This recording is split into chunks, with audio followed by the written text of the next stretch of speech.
to be here. Okay, who's my timekeeper? Okay, just... You know, it's so funny. For many years, I spoke for Reverend Ike, and that was a 45-minute talk. So then I come here, and you give me 20 minutes, and you're strict about 20 minutes. So last time, I was like, oh, am I on time? So this week, I wrote a talk knowing that it's going to fit in the parameters. But before you flash the sign, I want to say something. I want to expound on what Dee Dee said. And it was the week before last. I'm ordained 26 years. Of course, I went to seminary when I was in grade school.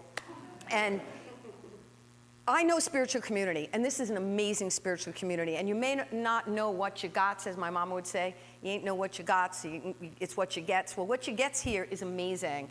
The energy here is awesome. You have incredible speakers each week. And I just want to take a minute, not even a minute, because I know there's time.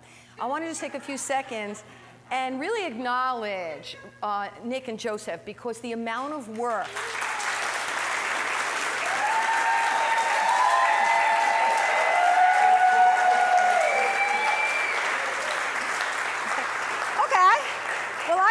Something else in mind. Could you stand up for a moment and let's raise our hands up to you? Stand up, you two, and you get in the receiving mode. And so please repeat after me. Joseph and Nicholas. Joseph and Nicholas. Put your hands up like this and you guys receive. We love you. We love you. We bless you. We appreciate you. God loves you. And you guys rule.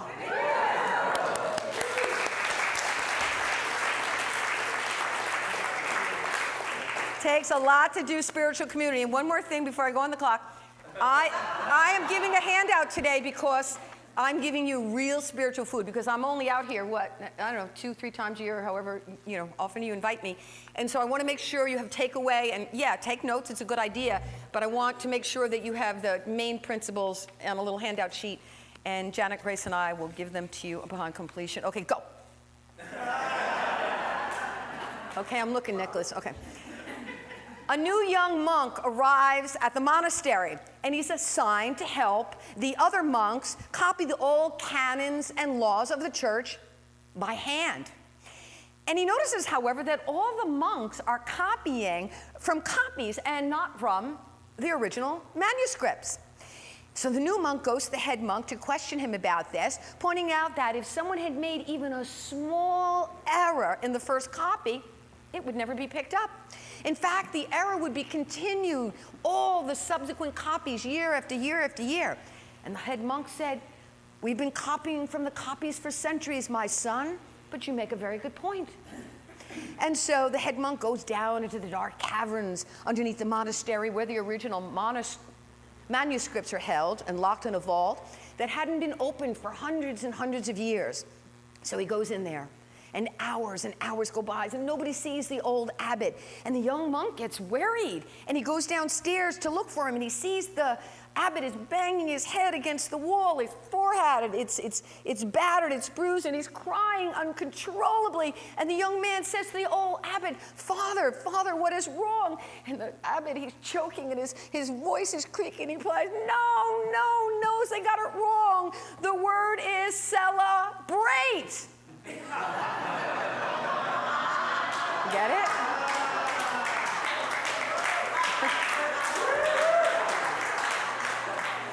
Okay, for those of you who didn't get it, because when I first read it, I'm like, what? Celebrate, get it?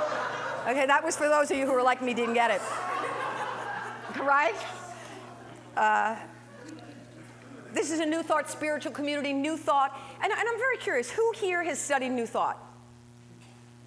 Okay, because I realize a whole chunk of your talk is taken to explaining to people what spiritual principle it is. So then I thought I'm going to have a conversation with you, if you don't already do it, and you probably do, is that, because I see you have a handout sheet, is to write something that's a real basis so that people can check it out. So then I can talk longer by really talking less, right? So Ernest Holmes is the founder of religious science. It's also called Science of Mind. It is one of the New Thought religions. There's also divine science. There's also unity. In fact, I just spoke out at the International New Thought Alliance over in Phoenix, and there was a conglomeration of these New Thought teachings. So Ernest Holmes said the divine plan is one of freedom. Nicholas told me to talk about freedom. Bondage is not God ordained. That's a quote. And so our forefathers felt the same way. Part of the Declaration of Independence, which the part that Thomas Jefferson wrote, said, "We hold these truths to be self-evident, that all men are created equal, and that they're endowed by their Creator with certain inalienable rights, that among these are life, liberty, and the pursuit of happiness." He also said, "The God who gave us life gave us liberty at the same moment." Ernest Holmes goes on to say, if you have that big, thick book, the Sides of Mine textbook, freedom is the birthright of every individual soul. Our inherent nature is forever seeking to express itself in terms of freedom. And we do well to listen to our inner voice, for it tells us of a life wonderful in scope, a love beyond our fondest dreams, and a freedom with which our soul craves. It may seem that external factors limit our freedom, but the truth is that we're always free to choose our ideas and our thoughts.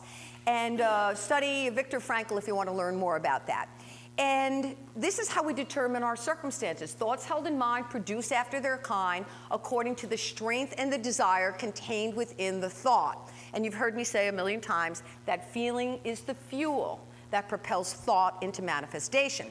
So that's your truth lesson. Now your real lesson. So today I want us to declare our independence from the tyranny of old ways that we've thought, or old ways that we've felt, or old ways that we've spoken. And the ways that we've believed and acted that really don't serve who we are as divine creations of God, beings of light and love. And because within us that the universe is always for greater expansion and expression of itself. It's always seeking more and more. I love it. I love when I see a little dandelion blowing through the crack. I think that's like the most spiritual thing in the whole universe, because it's got like nothing, and it grows, and that's amazing. That's how it has. We have that within us. It's in our DNA. You ready for this one, Janet? Divine natural attributes. Isn't that fun? Wish I made it up. Okay. So today is our spiritual independence day. Please repeat after me. Today is our spiritual independence day. Today is my spiritual independence day. Today is my spiritual independence day. Okay, no more repeating because you're taking from my time. I declare independence from things that no longer serve my highest good. You can repeat it in your own head. I declare independence from my negative self-talk. I declare independence over fear. That's when you forget everything's all right. I declare independence over feelings of guilt. I fear independence over feelings of remorse, coulda, shoulda, woulda. I declare independence over those thoughts that have just weighed me down. Those thoughts, I declare independence from ones that have kept me blocked to the past, kept me tethered, if you will, to the past. And I declare independence from limited ideas about who I am. Okay, let's breathe that in. Doesn't that feel good? The universe abhors a vacuum. So now that we have mentally and literally eliminated and declared and clean out, let's fill it in with some positive. So as we declare our independence from those things that no longer serve us, whether it's people, places, things, or thoughts, because sometimes we have to separate in our life. We're hanging out with people, and we need to sort of tie them back to the universe and be with people that correspond and respond to who we are. So it's just not our thinking, it's also our actions and our experience. So we have the freedom then to strengthen and deepen our connection to the divinity of our being, the divine in our being. We have the freedom. And so as we declare our independence over all this stuff, the guilt, the shame, and the past, and blah, blah, blah, we have the freedom to forgive, and that is huge. And I want to look at this for a moment. I want to look at freedom, and this is part of your handout. So if you don't get this, I'm going to give it to you. I want to give you a great technique for forgiveness. You may have heard it. It's called Ho'oponopono. Ho'oponopono. Did I get it right? Good. I see a couple of heads shaking. It literally means to make right. Forgiveness is ultimately, without a big long lesson about forgiveness, it ultimately is about forgiving yourself. That's where it all ends up. No matter what anybody has said or done, There's always, we're going, oh, I shoulda, coulda, why didn't I do this or that? So it's about forgiving you. And anyway, they're out on a Hawaiian cruise vacation, not even caring how you're feeling. It's all about you getting right in your own consciousness. People do the best that they can with the resources that they have at the time.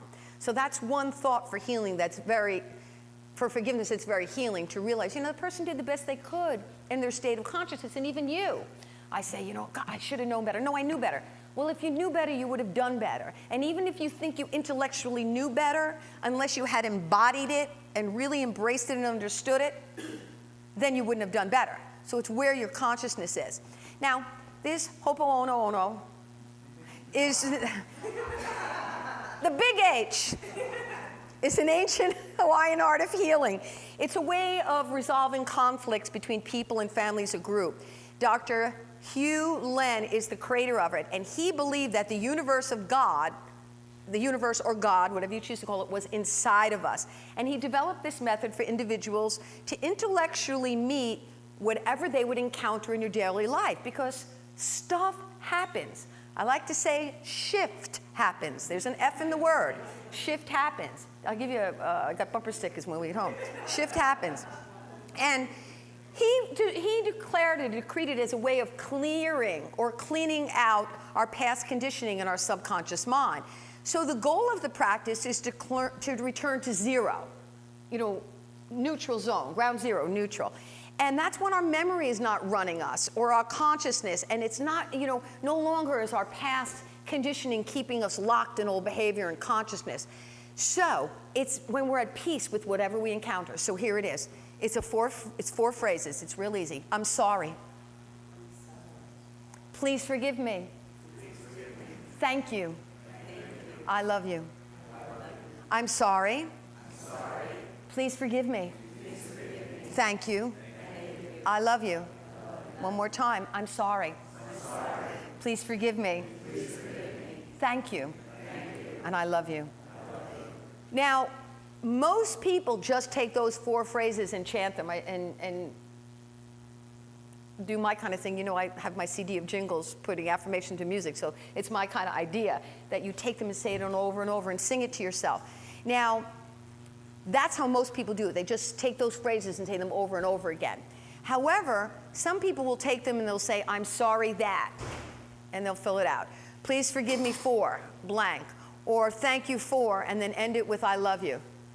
Okay, all those spirit people can come in the room too. I've had a lot of those do-do-do. Ever since my dad passed, I've had a lot of those unusual experiences like that. So I'll just say, hi, Dad. Somebody just came in then. So for instance, dear body.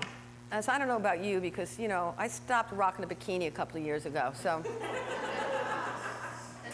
Dear body, I am sorry that I have often looked in the mirror and said that you are fat.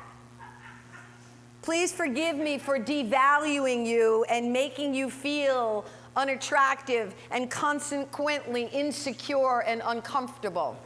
Could you pick up my bag, please? I think Keelan knocked over, I knocked over my, thank you. Thank you.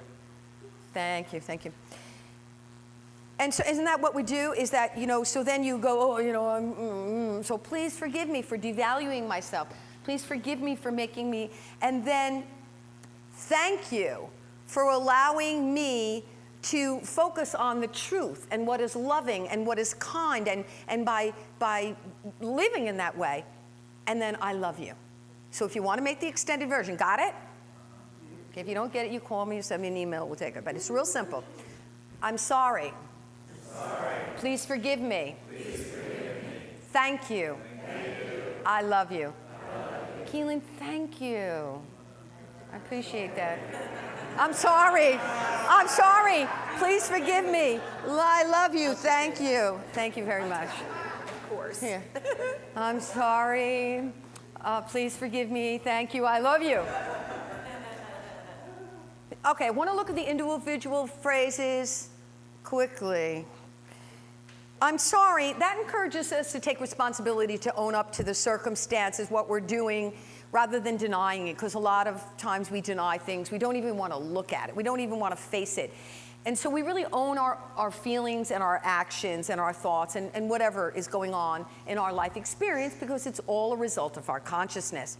Please forgive me, we just reviewed forgiveness, encourages us to open ourselves to forgive, because that's important, to be available, to allow it. And then thank you, encourage us to be grateful. Plato said a grateful mind is a great mind, which eventually attracts great things. And so that then allows us to look for the hidden benefit in a circumstance. God is in everything, there isn't good in everything. And so even though something might be an apparent misfortune or some kind of negativity that you may encounter in your daily life, it encourages us to be appreciative and grateful, and to translate these ways of being into daily attributes for daily living. Okay. You know, it's funny, I talk and I listen to myself to make sure I get it right. Because, you know, sometimes truth can sound like mumbo jumbo, and I want to always make sure that we can get it and utilize it. So, the I love you, Dr. Hugh Lewin calls it that we're saying I love you to the divine, but it's also for what we're focusing upon. So saying loving has the effect of opening our hearts. And so I just got the 5-minute sign, and darn, I got such a good talk here. Let me skip that, skip that, skip that. Okay. The Buddha, and this I think is important, Dr. Hugh said they help, I don't know if he said this, but they heal and release those things the Buddha called the 3 poisonings, which is clinging, aversion, and self-delusion. And so when we practice this, because we're one with all life everywhere, and I said this morning when we prayed us in, we are the bringers of the light, we're the bringers of love and peace and wholeness, so that as we do this, it ripples out into the world and heals the world. The final thing I want to talk about is independence from the past and to live in the now moment. And, okay, God, what do I tell the people? Okay, so there's a story of it's a parable, and it talks about this king who said, draw a picture of peace. And so one person, there was some kind of contest or something, one person drew a picture of a beautiful, calm lake, and it was the mirror for these beautiful mountains, and there was a blue sky, there were fluffy white clouds, and people saw it and they said, wow, that's a perfect picture of peace. And then the other picture had mountains too, but they were rugged and bare, and there was this angry sky, and the rains were falling, and there was lightning, and down the side of the mountain, there was a waterfall.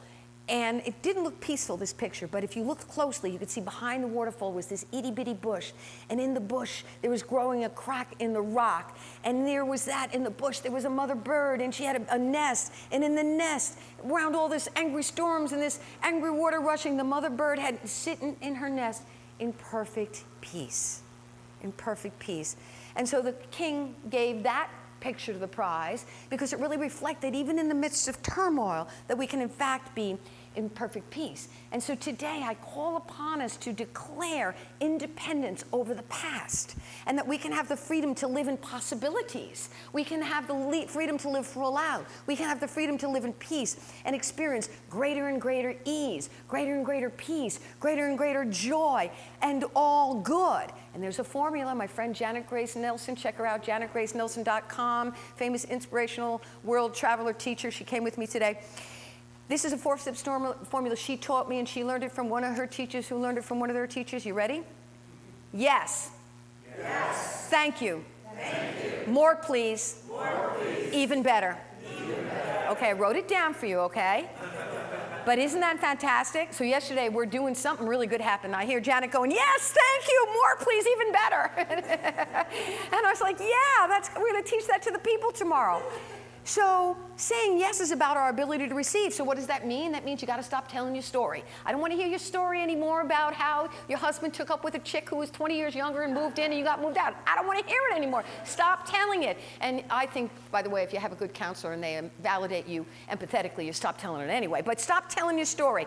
And when you say yes, you're saying, okay, universe, I'm ready. Let me have it. Saying thank you, that's a causative energy. I already told you that about a minute ago. More please, the word more means in greater quantity. It means greater measure, greater degree. It means greater number, or it means a larger extent. And even better, it means superior quality, greater excellence. It means advantageous. It means moving forward. Anything that's more useful or desirable or advantageous is better. And here's the good news. I'm going to stop in 30 seconds. And the other good news is Dr. David Hawkins, he wrote that book, Power versus Force. Just a 2% shift in your thinking will make all the difference in the world. It's only 2%. That means you could just leave here today and take this little handout I'm going to give you and practice this all day. That's going to be like a 20% shift. And if you made that 2% shift, just think of the difference in your life. You will declare your independence from lack and limitation, from living in the past, and for all the gunk and the stuff that holds you down. So I invite you today, make a personal declaration right here, right now, and then you will ignite the fireworks of the divinity within you, and so begins your lesson.